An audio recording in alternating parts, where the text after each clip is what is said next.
नमस्कार दोस्तों, आपके अपने चैनल हिंदी साहित्य क्विज में आपका बहुत बहुत स्वागत है। दोस्तों, आज के इस वीडियो में हम यादवेंद्र शर्मा चंद्र के प्रसिद्ध उपन्यास खून का टीका से संबंधित 40 महत्वपूर्ण वैकल्पिक प्रश्न उत्तर देखेंगे। तो चलिए शुरू करते हैं आज का ये वीडियो।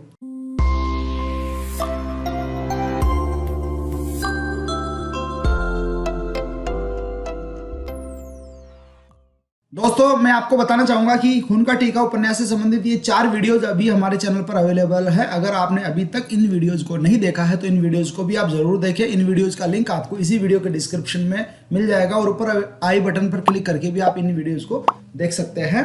और दोस्तों, मेरी आपसे एक रिक्वेस्ट और है कि वीडियो को बिना स्किप किए शुरू से अंत तक जरूर देखें। वीडियो की सामग्री को तैयार करने में हमने पूर्ण सावधानी बरती है, फिर भी त्रुटि होना संभव है। किसी भी प्रकार की त्रुटि या गलत जानकारी के लिए आप हमें कमेंट करके बता सकते हैं ताकि भविष्य में सुधार किया जा सके। वीडियो की सामग्री अगर आपको अच्छी लगे तो एक प्यारा सा कमेंट करना नहीं भूले। आपका एक प्यारा सा कमेंट हमारे लिए मोटिवेशन का काम कर सकता है। तो चलिए अब बात करते हैं प्रश्नोत्तर की। दोस्तों, प्रश्न संख्या 161 देखिए। क्षत्रिय धर्म की अवज्ञा आप जैसे पराक्रमी पुरुषों द्वारा नहीं होनी चाहिए, यह किसका कथन है? विकल्प है ए अजय सिंह का, बी भूप सिंह का, सी बरबड़ी का या फिर डी अनग सिंह का। सही जवाब हो जाएगा यहाँ पर विकल्प सी बरबड़ी का। प्रश्न संख्या 162। कर्महीन प्राणी का जीवन अर्थहीन होता है, यह किसका कथन है? यह प्रश्न आपको उपन्यास के पेज नंबर 80 पे मिलेगा। ए भूप सिंह का, बी हमीर का, सी बरबड़ी का या फिर डी अनग सिंह का। तो यहाँ सही जवाब होगा विकल्प सी बरबड़ी का। उक्त कथन देवी बरबड़ी ने हमीर को कहा था। ऊपर प्रश्न संख्या 161 और 62 में जो कथन कहे गए हैं वो दोनों ही कथन बरबड़ी देवी ने हमीर से कहे थे। प्रश्न संख्या 163। हमीर को चित्तौड़ के पुनरुद्धार का विश्वास किसने दिलाया था? विकल्प है ए किसान ने, बी बरबड़ी ने, सी खोड़ के सैनिकों ने या फिर डी अजय सिंह ने। यहां पर सही जवाब होगा विकल्प बी बरबड़ी ने। प्रश्न संख्या 164। राजनीति में मनुष्य को अपने मन को एक अलग ढांचे में ढालना होता है, यह कथन किसने किससे कहा था? विकल्प देखिए, ए हमीर ने साथियों से, बी अनग सिंह ने हमीर से, सी बरबड़ी ने हमीर से या फिर डी वारू ने हमीर से। तो यह सही जवाब हो जाएगा विकल्प सी बरबड़ी देवी ने हमीर से। प्रश्न संख्या 165। आप चित्तौड़ लौट जाइए, वहां की स्थिति आपके अनुकूल होगी और आपको विवाह का निमंत्रण आएगा, आप उसे सहर्ष स्वीकार कर ले। हमीर से यह कथन किसने कहा था? विकल्प ए एक ज्योतिष ने, बी बरबड़ी ने, सी एक पंडित ने या फिर मंदिर के पुजारी ने। तो यहां सही जवाब हो जाएगा विकल्प बी बरबड़ी ने। प्रश्न संख्या 166। देवी बरबड़ी के पुत्र का क्या नाम था? विकल्प है ए चारू, बी भारू, सी वारू या फिर डी मारू। सही जवाब होगा विकल्प सी वारू। प्रश्न संख्या 167। देवी बरबड़ी ने कितने घोड़ों को लेकर अपने पुत्र वारू को हमीर की सहायता के लिए भेजने का आश्वासन दिया था? विकल्प है ए 100 घोड़े, बी 800 घोड़े, सी 1000 घोड़े, डी 500 घोड़े। सही जवाब होगा यहाँ पर विकल्प डी 500 घोड़े। प्रश्न संख्या 168।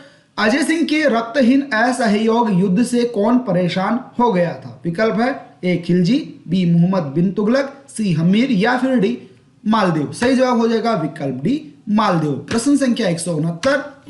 महमूद तुगलक ने यमन सेनाधिकारियों एवं फौज का खर्चा चलाने के लिए किसे आदेश दिया था? विकल्प है ए मालदेव को, बी वारू को, सी हमीर को, डी उक्त सभी को। तो दोस्तों, इस प्रश्न का जवाब आपको हमें कमेंट करके बताना है। यह प्रश्न आपको उपन्यास के प्रश्न संख्या 83 पे मिलेगा। प्रश्न संख्या 170।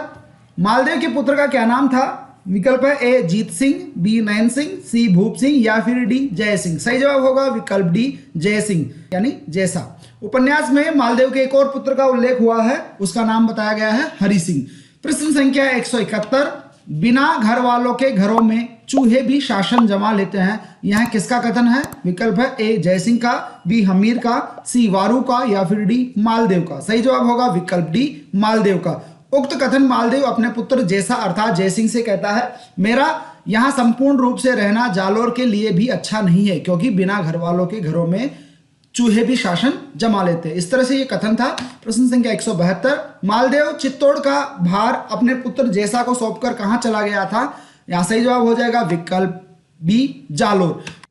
प्रश्न संख्या 173। महायात्रा के अनंत पथ पर चलने वाले यात्री के लिए अब उसकी अंतिम लालसा की पूर्ति का आश्वासन चाहिए। यह कथन हमीर से किसने कहा था? विकल्प है ए बरबड़ी ने, बी शेरा ने, सी अजय सिंह ने या फिर डी पवन सिंह ने। सही जवाब होगा विकल्प सी अजय सिंह ने।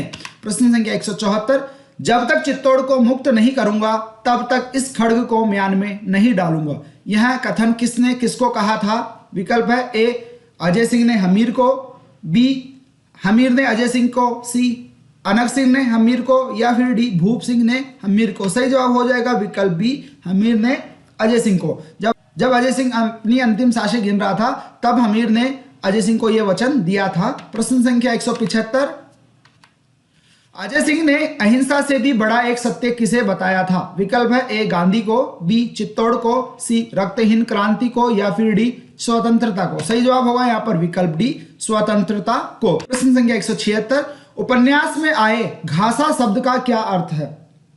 विकल्प है ए एक प्रकार की घास, बी एक प्रकार का शस्त्र, सी दवाइयों का मिश्रण या फिर डी एक प्रकार का गीत। तो यहां पर सही जवाब होगा विकल्प सी दवाइयों का एक मिश्रण। चाचा अजय सिंह को जोर की खांसी आई, वैद्य जी आ गए थे और उन्होंने एक घासा अर्थात एक मिश्रण दिया और औषधि को प्रभावहीन देखकर उन्हें अंबर की एक मात्रा दी। इस तरह की एक लाइन आती है, वहां पर घासा शब्द का प्रयोग होता है। यहाँ पर जो घासा शब्द है वो दवाइयों का एक मिश्रण है। प्रश्न संख्या 177, युद्ध पिपासुओं का सत्य ही हिंसा है, कर्म ही हिंसा करना है, यह किसका कथन है? यहाँ विकल्प है ए अजय सिंह, बी हमीर, सी अनक सिंह या फिर डी भूप सिंह। सही जवाब होगा विकल्प ए अजय सिंह। उक्त कथन अजय सिंह ने हमीर को अपने अंतिम समय में कहा था। दोस्तों इस प्रश्न को पढ़कर आप कहीं गलती से अनक सिंह न कर दें, क्योंकि ये कथन अनक सिंह के कथनों से मिलता जुलता है, इसलिए इस प्रश्न को थोड़ा सा आप पढ़कर ही सही जवाब दें। प्रश्न संख्या 178, हमीर को विवाह का नारियल किसने भेजा था? विकल्प है ए अजय सिंह ने, बी पवन सिंह ने, सी मालदेव ने या फिर डी जैसा ने। सही जवाब होगा विकल्प सी मालदेव ने।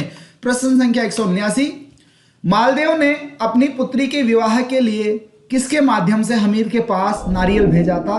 विकल्प है ए मोजीराम और जयमाल के द्वारा, बी जयमाल और जूहण मेहता के द्वारा, सी भूप सिंह और जैसा के माध्यम से या फिर डी जूहण मेहता और मोजीराम के माध्यम से। सही जवाब होगा विकल्प बी जयमाल और जूहण मेहता के माध्यम से। मालदेव ने अपनी पुत्री के विवाह के लिए हमीर के पास एक नारियल भेजा था और उसको ले जाने वाले थे जयमाल और जूहण मेहता। प्रश्न संख्या 180, जूहण मेहता कौन था? विकल्प है ए मालदेव का सैनिक, बी मालदेव का सेनापति, सी मालदेव का कामदार या फिर डी मालदेव का पुरोहित अर्थात ब्राह्मण। सही जवाब होगा विकल्प डी मालदेव का पुरोहित।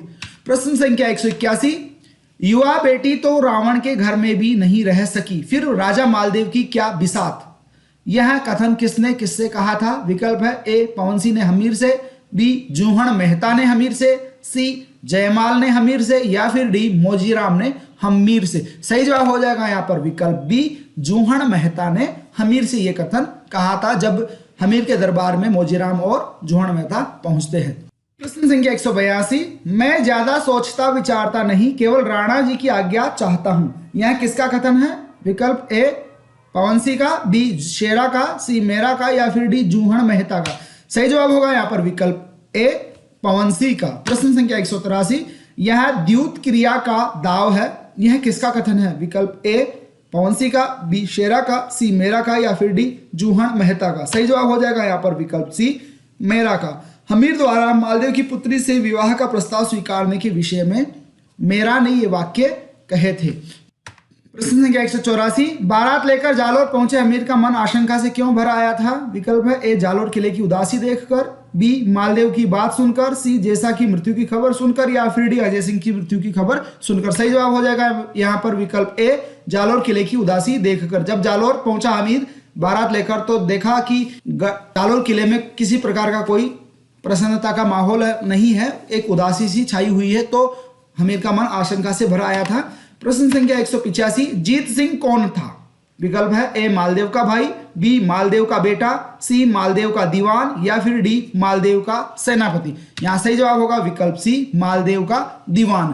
प्रश्न संख्या 186, मालदेव का चतुर सलाहकार कूटनीतिज्ञ और विचारक कौन था? विकल्प है ए जीत सिंह, बी जूहण मेहता, सी जयमाल या फिर डी कामदार मोजीराम। सही जवाब होगा विकल्प डी कामदार मोजीराम। प्रश्न संख्या 187, मालदेव के राज्य की धुरी कौन था? विकल्प है ए कामदार मोजीराम, बी जीत सिंह, सी जूहण मेहता या फिर डी जयमाल। सही जवाब होगा विकल्प ए कामदार मोजीराम। प्रश्न संख्या 188, कामदार मोजीराम ने विवाह को टालने के लिए कौन सा उपाय सुझाया था? विकल्प ए राजकुमार के गूंगी होने की सूचना देने का, बी राजकुमारी के बाल विधवा होने का, सी राजकुमारी के खराब स्वास्थ्य का या फिर डी राजकुमारी के मांगलिक होने का। सही जवाब होगा विकल्प बी राजकुमारी के बाल विधवा होने का।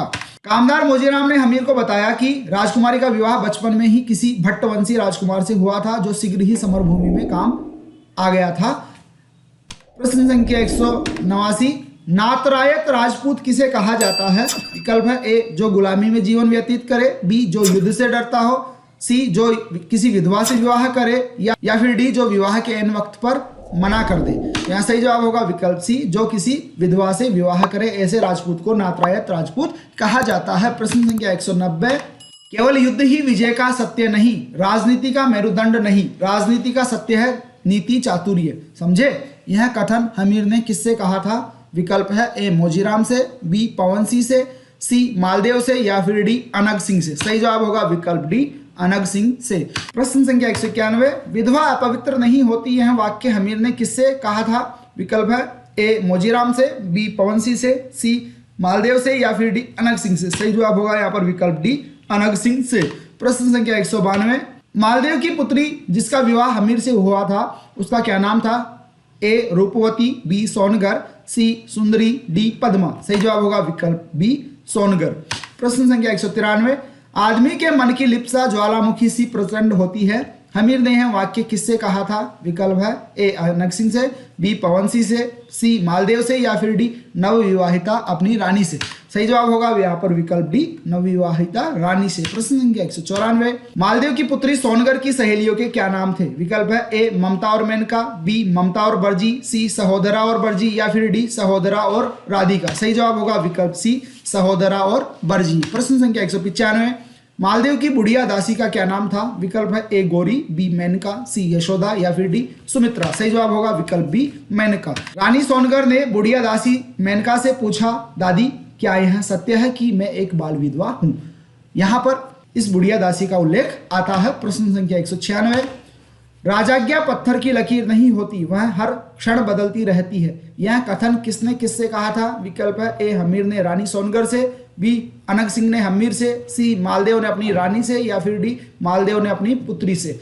यहाँ सही जवाब होगा विकल्प सी मालदेव ने अपनी रानी से। प्रश्न संख्या 197, भूल राजनीतिज्ञों से नहीं होती, वह अवसर की प्रतीक्षा करते हैं और अवसर आते ही सब कुछ दांव पर लगा देते हैं, यह कथन किसने किससे कहा था? विकल्प है ए रानी सोनगर ने हमीर से, बी हमीर ने मालदेव से, सी मालदेव ने अपनी पुत्री से या फिर डी रानी सोनगर ने अपने पिता मालदेव से। यहाँ सही जवाब होगा विकल्प डी रानी सोनगर ने अपने पिता मालदेव से। प्रश्न संख्या 198, रानी सोनगर ने अपने पति हमीर को दहेज में मालदेव से क्या मांगने के लिए कहा था? ए चित्तौड़ को, बी कामदार मोजीराम को, सी 2000 सैनिकों को या फिर डी अपार धन संपदा को। तो यहाँ सही जवाब होगा विकल्प बी कामदार मोजीराम को। प्रश्न संख्या 199, राजा मालदेव ने हमीर को दहेज में कितने जिले दिए थे? विकल्प है ए 5, बी 8, सी 10, डी 11। सही जवाब होगा विकल्प बी 8। जिलों के नाम थे मगरा, सेरानला, गिरवा, गोड़वाड़, बाराट, श्यालपट्टी, मेरवाड़ा और घाटे का चौखला। प्रश्न संख्या 200, विवाह के पश्चात जालोर से जाते जाते जालोर को विनष्ट करने की सलाह हमीर को किसने दी थी? विकल्प है ए मोजीराम ने, बी भूप सिंह ने, सी पवन सिंह ने या फिर डी अनग सिंह ने। तो यहाँ सही जवाब होगा विकल्प डी अनग सिंह ने। तो दोस्तों आज की इस वीडियो में बस ये 40 प्रश्न ही देखेंगे, अगले वीडियो में हम बाकी के 40 प्रश्न और देखेंगे। उम्मीद है ये वीडियो आपको पसंद आया होगा। अगर ये वीडियो आपको पसंद आया तो वीडियो को लाइक जरूर करें, अपने साथियों के साथ शेयर करें। चैनल को सब्सक्राइब नहीं किया तो चैनल को भी सब्सक्राइब कर ले और बेल आइकन को दबाकर नोटिफिकेशन जरूर ऑन कर ले। धन्यवाद दोस्तों, जय हिंद, जय भारत।